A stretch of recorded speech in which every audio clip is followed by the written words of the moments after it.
Sa ngalan ng Ama at ng Anak at ng Espiritu Santo. Amen.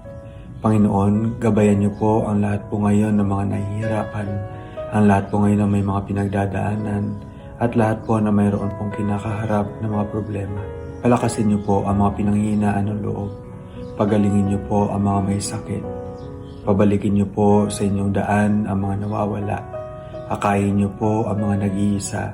Samahan niyo po ang mga nalulungkot at mga nagdurusa.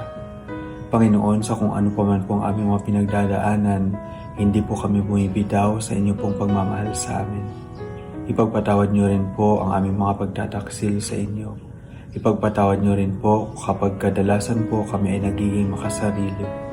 Ipagpatawad niyo rin po kung hindi po namin naiisip ang mga maraming pagkakataon na kayo po ay aming nasasaktan. Panginoon, sana po pwede lagi kami magsimula sa inyong grasya. Sana po turuan niyo po kami lagi na magsimula sa inyong pong pagmamahal sa amin. Alam niyo po ang lahat-lahat sa amin, Panginoon, at alam niyo rin po kung gaano namin kayo kamahal.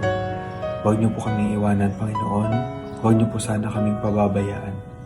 Ang lahat po ng aming mga panalangin ay sinusuko po namin sa inyo dahil kayo po ang nakakaalam ng lahat ng makakabuti sa amin.